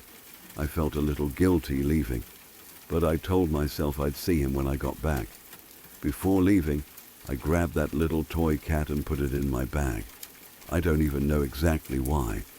Maybe I just wanted something that reminded me of him while I was gone. At the hotel, I carried that toy around with me all night. I took it to the pool, played with it, probably tossed it around more than I should have. Looking back, I'm surprised I didn't lose it right then. But I remember being pretty sure that I still had it when I went to bed. I had packed it back into my bag, along with a few other things I brought. The next morning, I woke up and asked to call my parents. I wanted to know how Mac was doing. That's when they told me he had passed away during the night. I remember that moment very clearly. It didn't feel real at first. I just kind of sat there holding the phone, not really knowing what to say. My friends tried to comfort me, but we were all kids, and none of us really knew how to handle something like that. I just felt this heavy sadness sitting in my chest. Later that day, I went to a friend's house instead of going straight home since my parents were busy. I still felt upset, and I remembered the toy. I thought maybe holding it would make me feel a little better. So I went through my bag. It wasn't there. I took everything out. There were only a few things in there to begin with, but the toy was gone. I checked every pocket, every corner, even shook the bag out. Nothing. At that point, it felt like too much all at once. My cat had just died, and now the one small thing I had that reminded me of him was gone too. I started crying again, thinking I must have lost it at the hotel and would never get it back. By the time I got home later that day, I was emotionally drained. I didn't even unpack my bag. I just went to sleep. That night, I had a dream. It didn't feel like a normal dream. It was one of those that feels almost real, like you're actually there. In the dream, I was sitting in the living room with my dad. Everything looked normal, just like any other day. And then Mac walked into the room. He moved the way he always did, calm and steady, like nothing had ever happened. My dad looked at him and said something like, "Mac, you came back," and started petting him. He seemed so happy, like everything was okay again. I remember feeling confused in the dream. I knew something wasn't right, but at the same time, it felt completely natural to see him there. Then I woke up. There was this strange feeling, not exactly fear or sadness, just a kind of quiet pull. It felt like I was supposed to get up and go somewhere. I didn't question it much. I just got out of bed and walked to my parents' room. When I walked in, I noticed something right away. Sitting on my mom's dresser was the little black toy cat. For a second, I just stood there staring at it. It didn't make sense. I had gone through my bag completely the day before, and it wasn't there. My first thought was that my mom must have found it somehow, maybe unpacked my bag and placed it there. I picked it up, still trying to process it, and later asked her about it. She had no idea what I was talking about. She said she hadn't touched my bag at all and didn't even recognize the toy. That was the moment it really hit me. There wasn't any clear explanation for how it got there. I didn't feel scared, though, not even a little. If anything, it felt comforting, like somehow, in a way I couldn't explain, I had gotten a chance to say goodbye. I hadn't been there when Mac passed, and that had been weighing on me. But between the dream and finding that toy again, it felt like something had been given back to me, even if just for a moment. Maybe it was coincidence. Maybe I just overlooked it in my bag somehow, and the dream was my mind trying to cope with everything. But even now, I don't really believe that. I kept that toy for years. I never threw it away. It always felt like more than just a random piece of rubber from a dentist's office. It felt like a small, quiet reminder of him, and of that strange moment when, just for a little while, it felt like he came back to say goodbye.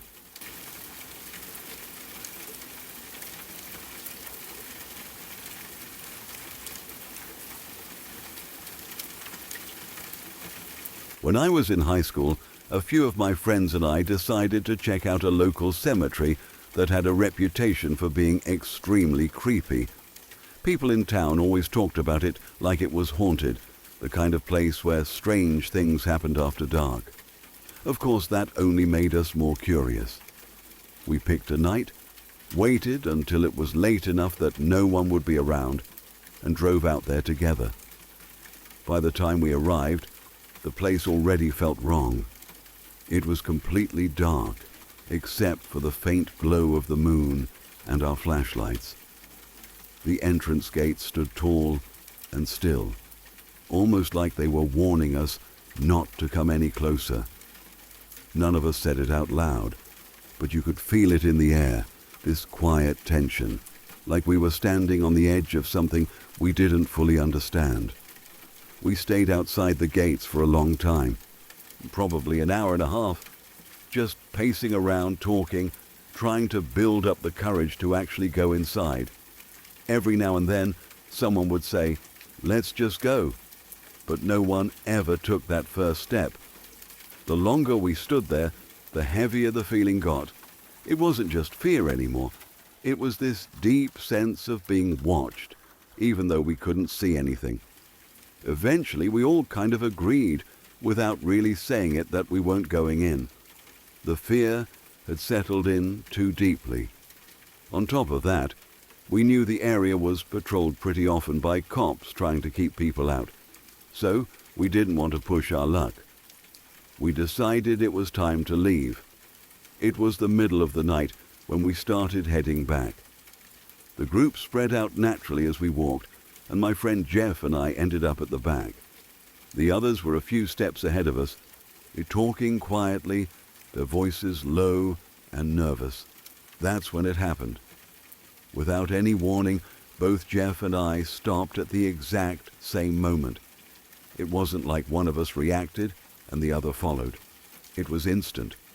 We both froze, turned our heads, and pointed our flashlights toward the left at the exact same tree. To this day, I still struggle to explain what that felt like. It was like I saw something out of the corner of my eye, but at the same time, I already knew it was there before I actually looked. Like my brain recognized it a split second before my eyes did.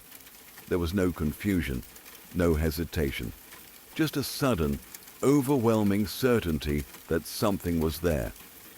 When our flashlights hit the tree, it was gone.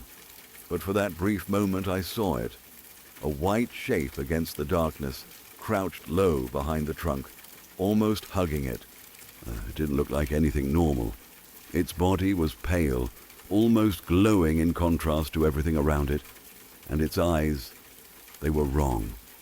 Completely black, not just dark, but empty, like there was nothing behind them.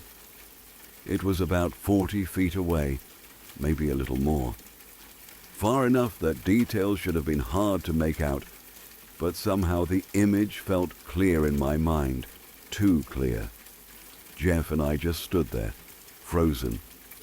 The others noticed we had stopped and turned back, asking what was wrong. It took a second before either of us could even respond. My heart was racing, and I could feel this cold fear settling in my chest. When we finally spoke, we tried to describe what we had seen, and that's when things got worse, because we described the exact same thing. Same position, same shape, same detail about the eyes. We hadn't talked to each other before speaking. There was no chance to influence each other's memory, but somehow we both saw it the same way. At that point, no one wanted to stay any longer. Whatever confidence we had left completely disappeared. We picked up the pace and got out of there as fast as we could, not looking back, not stopping, just focused on getting as far away from that place as possible. The ride home was quiet. Everyone was trying to process what had just happened. A few of us tried to laugh it off, saying it was probably just our imagination, that the darkness and the stories had gotten to us, that maybe we had seen shadows or some trick of the light. I wanted to believe that. I really did. But it didn't sit right. Later that night, after we got back, one of my friends decided to look into the cemetery online. He started digging around, reading old posts, forums, anything he could find. After a while, he found something. It was an interview with a couple who had visited the same cemetery. They described an experience they had there, something they claimed to have seen.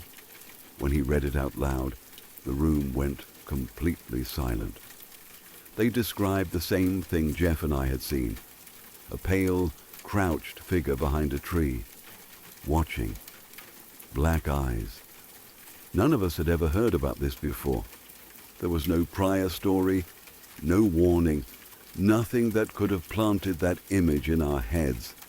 We went in blind, not knowing what to expect. And yet, somehow, we came out with the same description as people who had experienced it before us. That was the part that stuck with me. It wasn't just what we saw. No, it was the fact that it matched something we had no knowledge of. Even now, years later, I still think about that night. I've tried to explain it in every logical way possible. Stress, fear, imagination, suggestion. All of it makes sense on the surface. But then, I remember how Jeff and I stopped at the exact same time. How we pointed at the same tree. How we described the same thing without talking first. And how other people, completely unrelated to us, had seen it too. That's the part I can't shake, because whatever we saw that night, it felt real.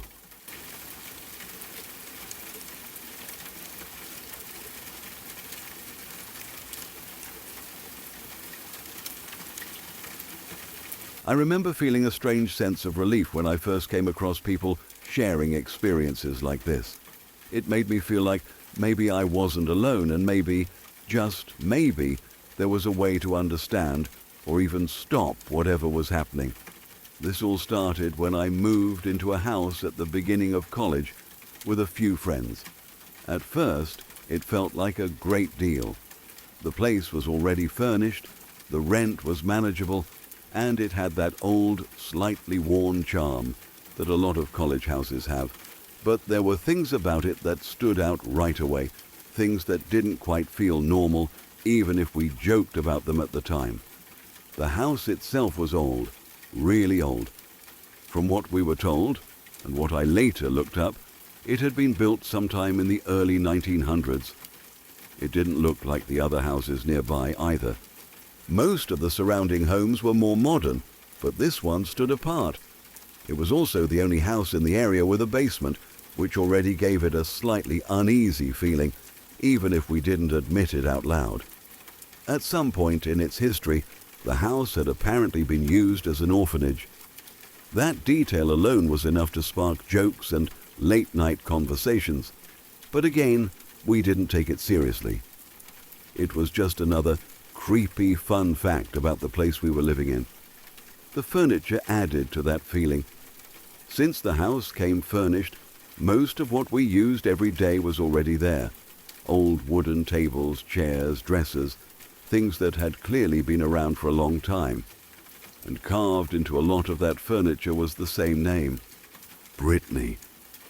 At first it seemed random, just something someone had scratched into wood years ago. But it wasn't just one carving. It showed up again and again, in different places, in different handwriting styles. Some of them were simple, just the name. Others were more aggressive, like Brittany is a B, or F this place, Brittany. We laughed about it. It became an inside joke in the house. If something went missing or broke, someone would just say, "Yeah, Brittany did it," and everyone would laugh. It didn't feel real. It didn't feel connected to anything serious. But then things started to change. A few weeks after we moved in, the first snowfall of the season came. It was one of those quiet, heavy snowfalls that makes everything feel still and muted. That evening, I decided to take a walk to the nearby 7-Eleven. I didn't think much of it. I just needed to get out for a bit. On my way there, as I was walking along a curved road, a car suddenly came speeding past me. It was going way too fast for the conditions. Before I could even fully process it, the car lost control. I watched it fishtail, slide off the road, and flip into a ditch. Everything happened so fast that my body reacted before my mind caught up. I ran toward the crash while dialing 911, my heart pounding. The car had flipped multiple times, and I expected the worst. But when I got closer, something didn't make sense. The car was empty. The windows were still intact. There was no sign that anyone had been thrown from the vehicle. No broken glass scattered around. No blood, no movement. Just an empty car sitting there in the ditch like it had been abandoned mid-accident. It didn't feel right. When the police arrived, they searched the area thoroughly. Given the fresh snow, we expected to see footprints, something that would show where the driver had gone. But there was nothing. No tracks leading away from the car. No signs of anyone walking off. It was as if the driver had simply vanished. The only information we got was that the car was registered to a girl named Brittany. And from what they could tell, it looked like she had been living out of the car. That name stuck with me immediately. Brittany. The same name carved all over the furniture in our house. I didn't say anything to anyone at the time. It felt like a strange coincidence, and I didn't want to sound paranoid. But as I started walking back home, I couldn't shake the feeling that something was connecting these two things. When I got back to the house, I noticed something else. Footprints. They were in our yard, leading toward the woods behind the house. I knew they hadn't been there earlier. Something about them felt deliberate, like they weren't just random tracks. I hesitated, but curiosity got the better of me. I followed them. They led me to a small clearing where the ground had been disturbed. It looked like someone had been sitting there for a while. From that spot you could clearly see the road where the accident had happened. It hit me then. Whoever had made those footprints had been watching us, watching the search, watching everything. And then I noticed something even worse.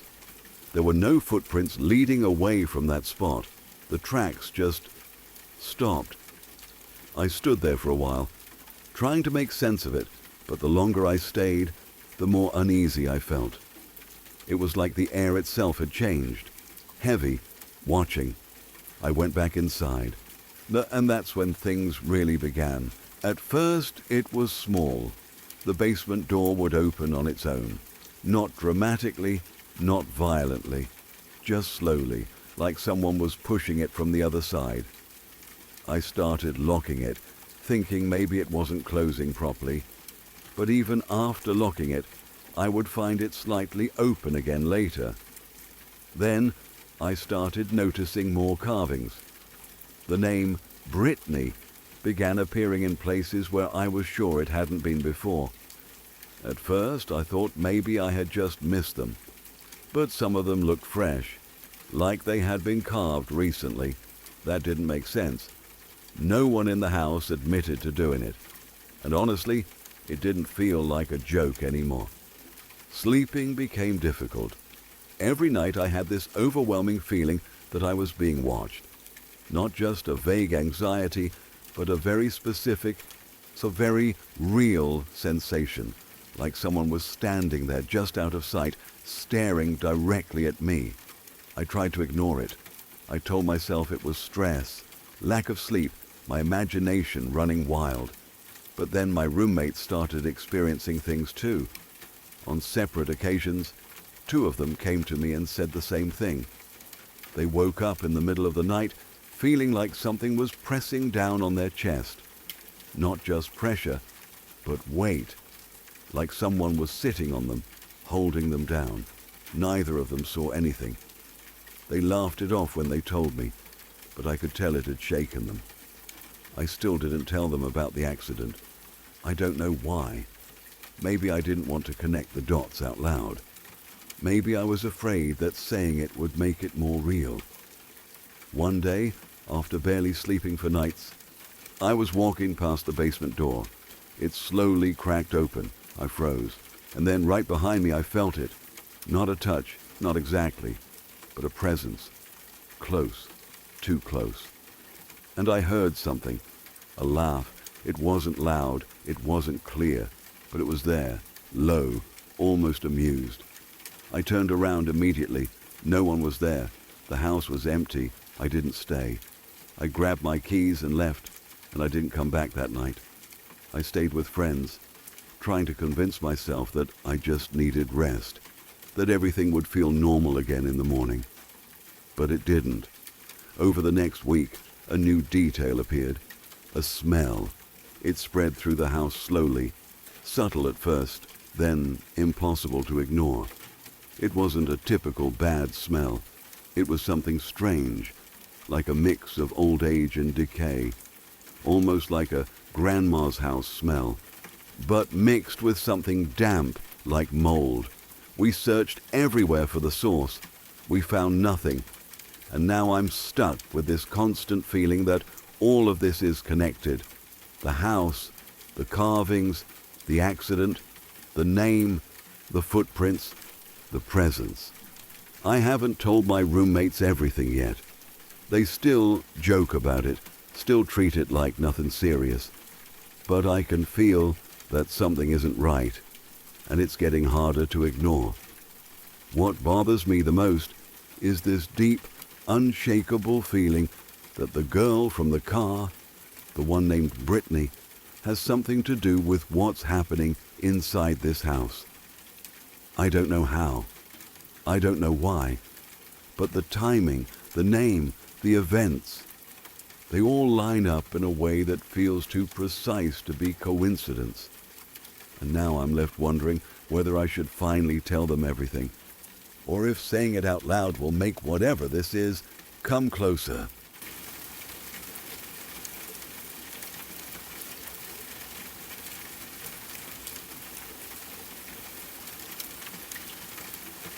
It was the summer of 2008, and I was visiting my cousin's house in a quiet suburb of Austin, Texas.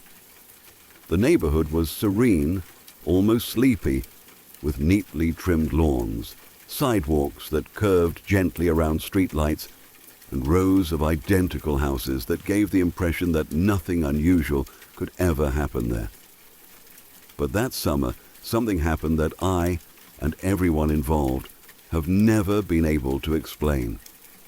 My cousin's household consisted of 4 kids, 2 twin girls, both 10, and 2 older brothers, ages 21 and 26. I was staying with the older cousin who was the same age as me, and we had set up our sleeping arrangements in his room. That night, everything seemed normal at first. The girls' room was directly next door to ours, and as we were settling in, we heard the faint sound of things falling over. At first, we assumed it was nothing, just the twins playing around, maybe tossing toys back and forth, giggling under the covers. But as we listened more closely, We realized that the sound wasn't accompanied by laughter or conversation, just random thumps and crashes. That was the first thing that felt odd. Then we heard something that made my stomach twist. One of the twins started speaking to the other, describing in a clear, calm voice that objects were falling without anyone touching them. The voice wasn't panicked, which was even stranger. It was almost matter of fact. The noises continued sporadically while the other twin responded. Something about the calmness of the conversation made me feel uneasy, as though they were used to this happening. My cousin and I exchanged a glance. He stepped out of the room cautiously, telling me to stay behind and watch through the doorway. I pressed my face against the frame, trying to make sense of what was going on. The twins were standing on opposite sides of their room, gesturing at objects that had fallen to the floor. My cousin asked them to explain what was happening, and they did, pointing to things that hadn't moved in hours before now. And then it happened. From the corner of the closet, a figure erupted into the room. At first, I thought it had to be one of the twins playing a prank, but it wasn't. It was humanoid in shape, but all the proportions were wrong. The limbs were impossibly long and thin, the body so elongated that it almost seemed stretched. Its movements were unnatural, crawling on all fours with a speed that made my head spin, a fluid, jerky motion that defied logic. We both froze. My cousin shouted something, probably for the twins to get back, but the thing didn't pause. It bolted across the room, straight through the front door. The impact tore the door hinge from its frame and shattered the screen. I could hear the splintering wood and the tearing metal, the sound echoing down the quiet street. The twins screamed, and I swear I could feel the air itself vibrate with the sheer force of its speed. By the time we gathered our senses and ran to the front yard, it was gone. The street was silent, almost as if the world itself had been holding its breath. My cousin called 911 immediately.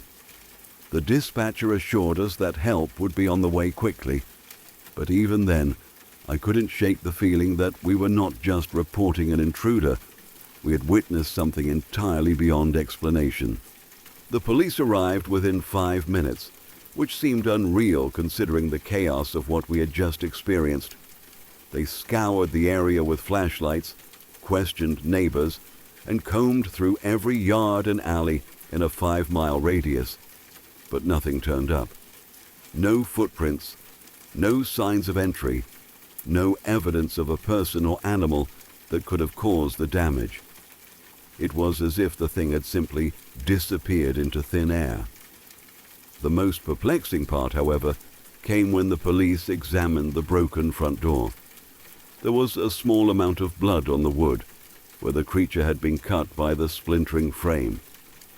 The officers collected the sample for DNA testing, hopeful that it would provide answers. Days later, the results came back inconclusive. The DNA was similar to human DNA, yet not in the same way that ape DNA resembles human DNA. It was something in between, something familiar, yet entirely unidentifiable. The lab could not classify it, and officially, the report concluded that it was not human. But beyond that, there were no answers. The house has been the same ever since. The twins continue to live there, and there have been no more incidents. No further attacks, no unexplained sounds, no shadows darting across the room.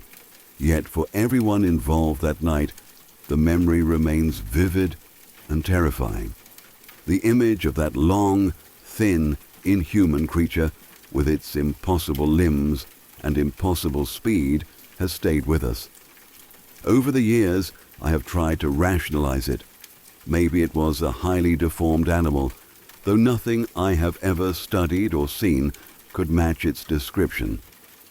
Perhaps it was some kind of hallucination or shared delusion. Though all four witnesses, the twins, my cousin and I, saw the same thing with the same proportions, moving the same way. There is no logical explanation that fits. Even thinking about it now, years later, the fear and disbelief return.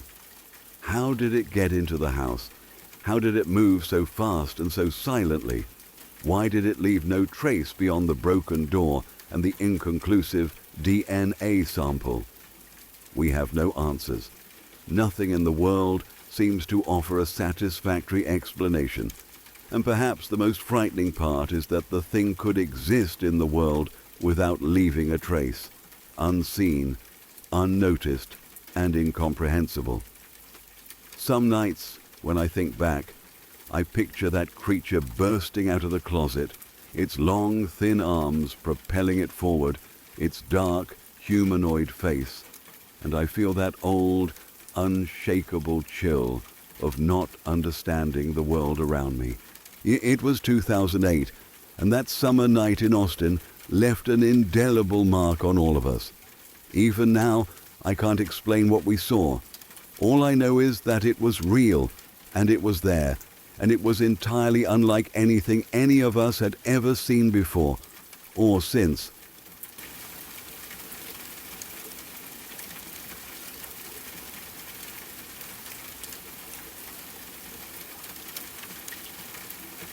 If you've made it this far, you already know these weren't normal stories.